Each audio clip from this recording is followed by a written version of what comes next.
I feel like the Lions are the Why best would team you in the NFC. start now? I mean, we've seen your top 10. But I'm sorry, the Lions feel like the best team in the NFC. I don't care how good Minnesota looks, 5-0 record and all that stuff. I don't care about that. I think the Detroit Lions right now are the best team in the NFC. They're the best performers so far. Here's the thing about the Lions. And by the way, Matt and Campbell, please do not bite off my kneecaps for just analyzing. Okay, that's a personal, guys. Okay. I have the Lions in the Super Bowl, so please don't bite my kneecaps as I get into this. I will say they're the best performing team right now. Right, losing to the Bucks was interesting. Yeah. I don't know what to make of that. I don't know if it was an odd, lacking a better word, scenario, right? Wasn't that, I'm trying to remember, wasn't that like a Thursday night game or something? No, Sunday, week 2. Yeah, it was Sunday. It was Sunday. It was Sunday game. Sunday 1 o'clock game. Wait, wasn't it September? No, and it wasn't Monday night either. Okay, no, it was Sunday afternoon, 1 o'clock. I remember exactly what it was. Okay, yeah, and that's okay. I'm trying to find what was odd about that game because maybe it was not taking the Bucks seriously. They cannot be blamed for that. Yeah,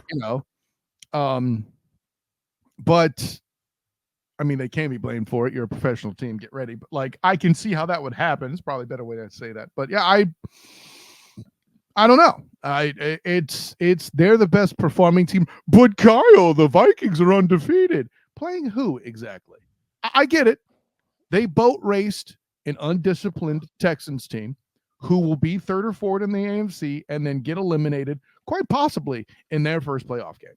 So let's put that in perspective that the Texans are dominating a struggling ass division right now. Okay. Yes. The Colts are underperforming, just as I tried to warn you, but you wouldn't listen about Anthony Richards staying healthy, right? The Titans are the trash. I tried to warn you, but you wouldn't listen. And then I put a little too much stock in the Jags O-line improvements, and the moment I saw them faltering against the Dolphins, I completely changed my tune on them. So, granted, they've pissed away at least 2 wins, but whatever, the Jags are still bad. The punchline is, would you say that that's the Vikings' current marquee victory? And if so, can I take them seriously? This is no different than Notre Dame getting props in college football for my money. No, I get all that. No, I don't want to sit there and rain on the Minnesota Vikings parade either, too, because I will. It is what it is. But I look. This is based on what I've seen. My eye test is telling me this. This is what my eye test is like. I look at Detroit, I look at Minnesota, and yeah, I see records. I get all that. And look, Minnesota's been phenomenal this year. 5-0. No one thought it'd be this good. Well, and your eye test should also expose the Vikings. Oh, but Kyle, they beat your 49ers. They certainly didn't have the full roster, right? And they beat the Packers, sure, after letting them back in the game in the fourth quarter. People like Mikey the Burn refused to acknowledge. Oh, that was a messy fight last week, you two. Woo. And I'm still right. He can't handle the fact that he's been defeated. But the punchline being this, that's a joke, guys. Settle down. I know. But at the end of the day, if I'm supposed to trust you like that, having beaten the Packers by 2 points when you were up, 4 scores? Not great, Bob. I have questions, And then as bad as the Jets looked in London last week, they were literally a drive away from winning that game. Yeah, well, and London games are weird, more on that later. But I will give the Vikings this credence. I will be watching them closely against the Lions. Well, granted, they won't have Aiden Hutchinson. So again, another asterisk. This is some Patriots-esque stuff where they seem to be getting a lot of things breaking their way. But I mean, any team that's undefeated gets that sometimes. I'm not here to say the Vikings aren't a good football team. They're certainly better than the frauds that 13-win group that lost to Brian Daboll, who incorrectly was awarded Coach of the Year. I shouldn't say Daboll. I should say Saquon Barkley, because, the entire strategy was give the ball to Saquon and the Vikings can do nothing about it. He's still butthurt about that, for the record. That's not butthurt. These are facts. You all are. You, Mikey B, Matt, Elizen, Jim, and you can all suck on that. Resisting facts that hard proves that is in fact your anus that is violated. Okay, I'm not violated at all. He won the award, so it doesn't matter. And okay, sure. And Joe Flacco was the comeback player of the year, right? That got quiet. Last year? I haven't coached you last year? What? I haven't coached you last year. I'm comeback player last year, did I? I don't know if he did or didn't. What we're commenting on is the handing out of awards by the press, how often they get it right or not. I'm not saying they get it right all the time.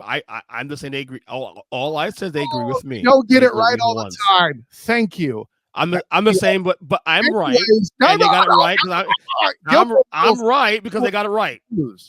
I'm saying that because they got it right because I was correct. That's why. Oh, so your flawed basketball. My ego trumps everything else, buddy. Okay, well, your ego and Trump being in the same sentence is perfect. Don't be rude. Well done, sir. Well done. I love this podcast, but I'm gonna say it now. You know, the Lions are still better today, and we'll find out Sunday. I think they are, and that's the great part. Viking fans go listen to the podcast. Oh, what the hell, disrespect. We're gonna know on Sunday. We'll know well on Sunday. But that being said, I think right now the Lions are the favorites to go to the Super Bowl in the NFC. That's how I feel right now. They are the favorites. Missing, huh? Even with Hudson missing, yes. I mean, I can say that today, but if the Niners suddenly get hot, which you can't rule out, that could change. Yeah. I'm willing to, if things change in the next 4 weeks. We always have that conversation. Yeah.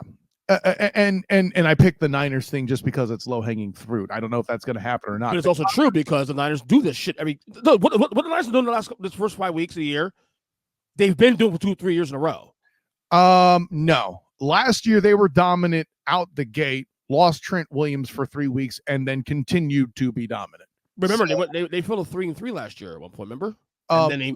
Again, Trent Williams got hurt. They started hotter than they typically do. What you're thinking of is 2 years ago with Trey Lance and that grouping, right? And to that extent, you're right. Hell, I think even the previous year there were elements of that. My point is they got hot late in the year, so like the record doesn't matter. They'll win the division. The division sucks. We'll get to the locks in a second. They're the only team I think in the NFC. I feel like if they get healthy, they're the only team in the NFC I think that can challenge. I mean, strongly challenge the Lions. Maybe the Packers. We'll get that in a second, obviously, as I have Green Bay going to the NFC title game as well. Because even not healthy, they've done well, but everybody seems to be penalizing. Of course. So yeah, but I feel like right now, heading to Week 7, you give me the favorites in the NFC. It is the Detroit Lions. Okay. They're dynamic as hell. On offense too, they're so dynamic. They're so well balanced. Balance is what you're looking for. Yeah. Dynamic, I guess. It depends on. Well, they can be dynamic, and they can also be absolutely brutal up front. So there's that. Yeah. Brutal. Meanwhile, the team they beat